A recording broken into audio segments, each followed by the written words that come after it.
or could have been a conch shell, and how you blow this, and I'm not very good at this, to be honest, is you blow through this hole like a trumpet. Does anybody play the trumpet here?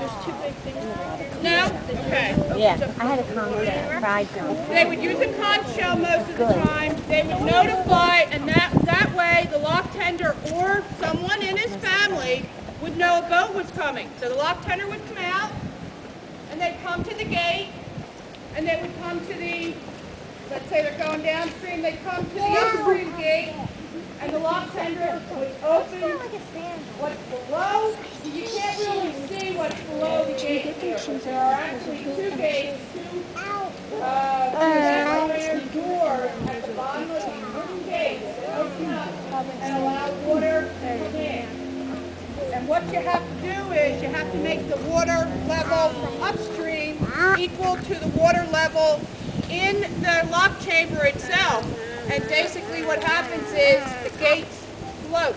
So they're really, really easy to open up. And all of you guys are going to be involved in opening up these gates, okay? Now over here. Come here, Ben. He is our assistant lock tender since our resident lock tender was not able to make it today.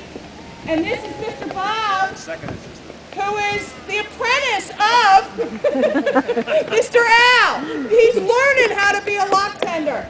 So he's the 9 or 10-year-old boy who's learning how to be the lock tender. Okay?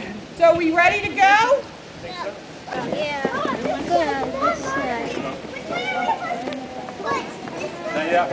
Bill. Mules to the gates and had the mules open up.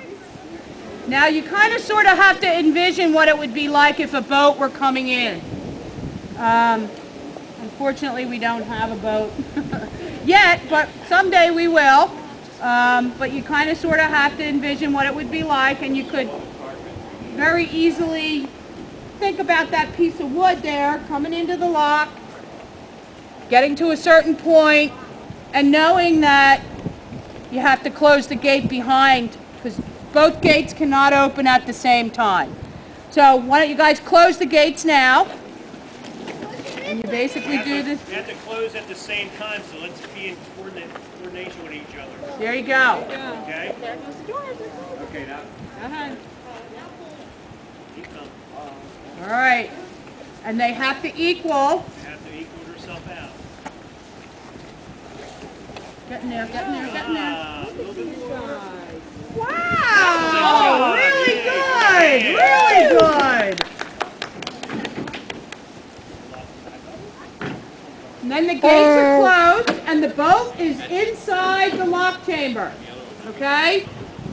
Then what the lock tender and his assistant do is they walk down to the other gate. Guard lock, so it was equal to the same level as the water behind the dam. It was only about 1.5 to 2 feet here. Equal to.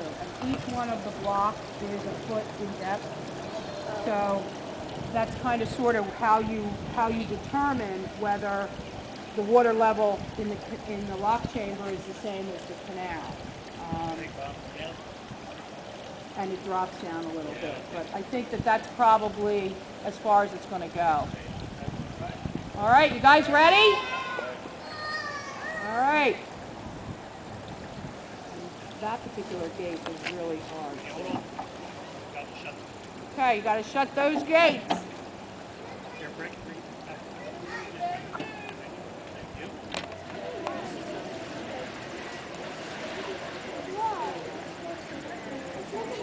There's a slimy slug in it. I bet that's what it's there. That's a big. Hey, Mama. As you watch this green duckweed, it's called, going through the canal, envision it being a boat. Going through the canal, going through the lock chamber, out into the canal itself. That green stuff is shit. Well, I can only find myself. Maybe we can. Yeah, sure is a lot. No, that's duckweed. cute. Bet Zach. Log.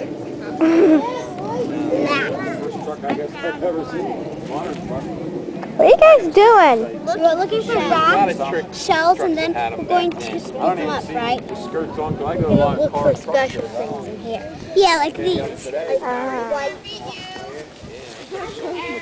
Hold on.